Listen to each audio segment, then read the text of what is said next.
and I'm talking to you today about regenerative property stewardship. And I'm particularly providing encouragement for people who are maybe buying a property, a bare land property, or maybe they're buying an older home and a property in British Columbia. And so, really, I wanted to kind of emphasize how our new environmental normal is changing the order of our priorities when it comes to ownership and stewarding land.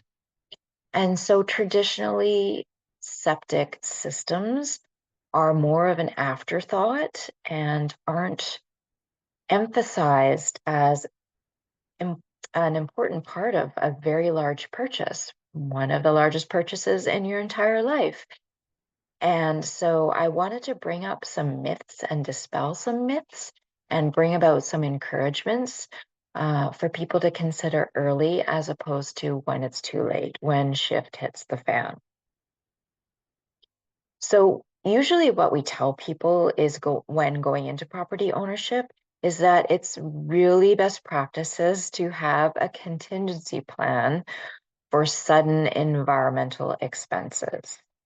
So this is especially important for people who maybe squeaked by the mortgage stress test or are relying on tenants you might be inheriting from the previous owners to help pay the mortgage from the get-go.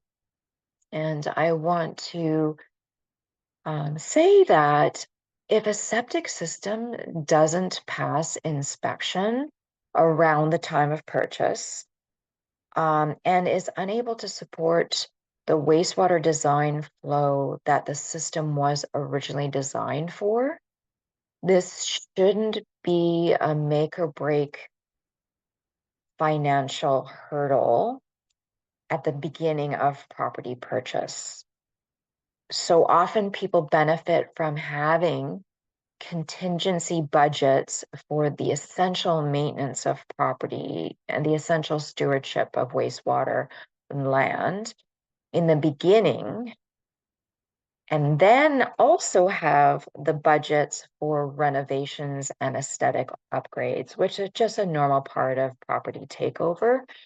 But the priority really has to shift into those environmental surprises.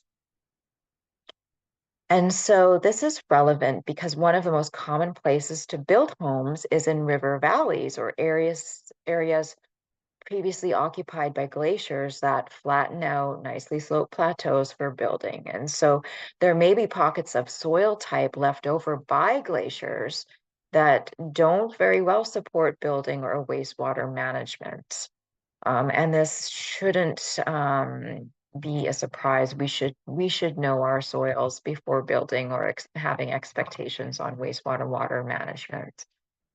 And so one of the most common myths about septic systems is if they've never been a problem and they don't smell, then they're working just fine. So we are in a new normal. Just fine doesn't cut it anymore. So in a good comparison to make, because septic systems are a living system, just like our human bodies are living systems, is that certain diseases, for example, maybe kidney disease, may be totally asymptomatic until the kidneys are almost completely pooched. And so it can seem like these health problems come up without a warning, but the reality is they've let our bodies operate just fine, but things haven't been fine. And so it's important to realize that septic systems do have an expiry date, often without obvious symptoms. They are not infinite, and they will not forever handle the crap that we've been literally flinging at them.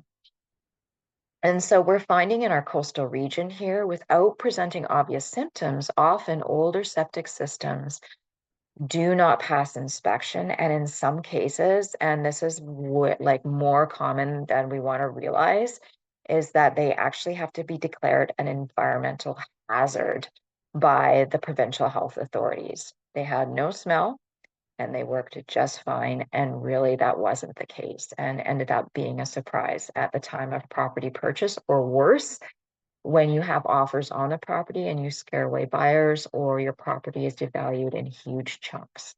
So there's some key differences that are really debunking the "it's working just fine" myth.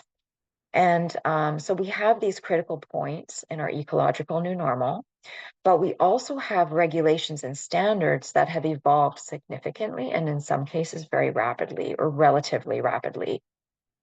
Also, we need to realize that certain septic setups and certain maintenance approaches are no longer grandfathered. They are no longer copacetic. They don't pass. So the myths that people have are, oh, it'll be just grandfathered, and that is not the case, especially when certain mitigations or certain repairs or certain add-ons to systems now bump the older system to have to comply with newer regulations that they were never designed to meet originally. And this can have to do with riparian zones, being close to water, seasonal water tables, just new ecological shift storms.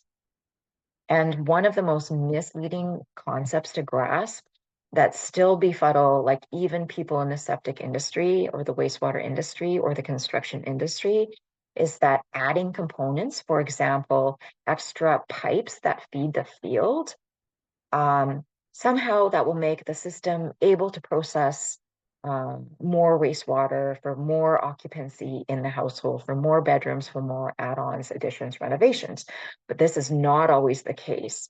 Wastewater management is very complex. It has so many working parts, and it is not as open to creative workarounds as is believed. So it's a myth. And in wastewater, length is everything.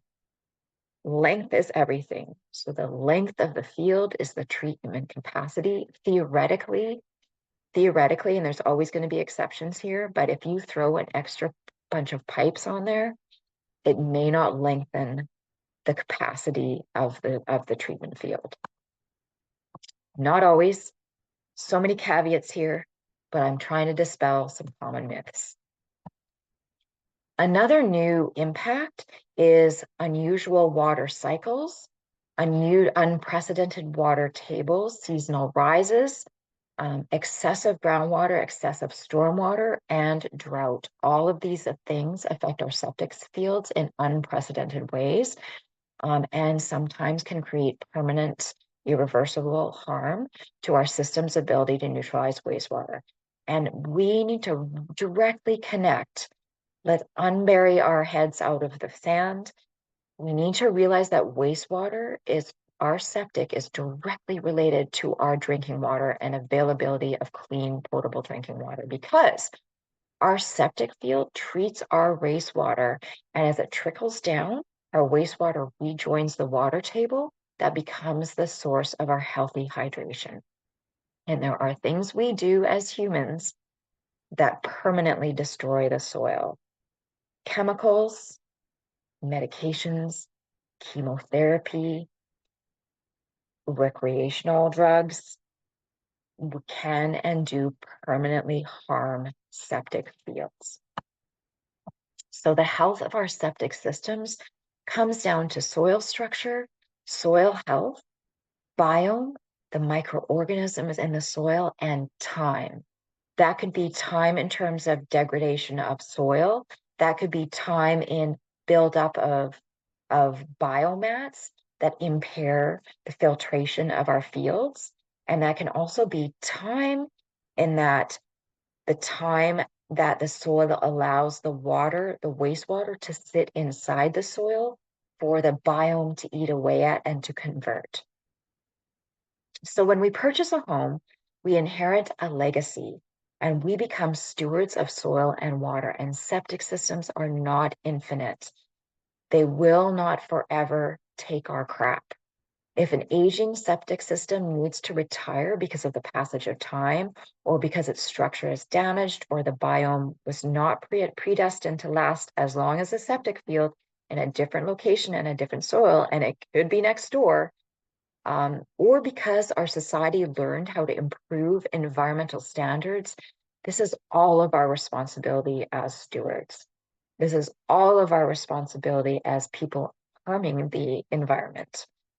And instead of finding someone we can sue, we take care of our own shift.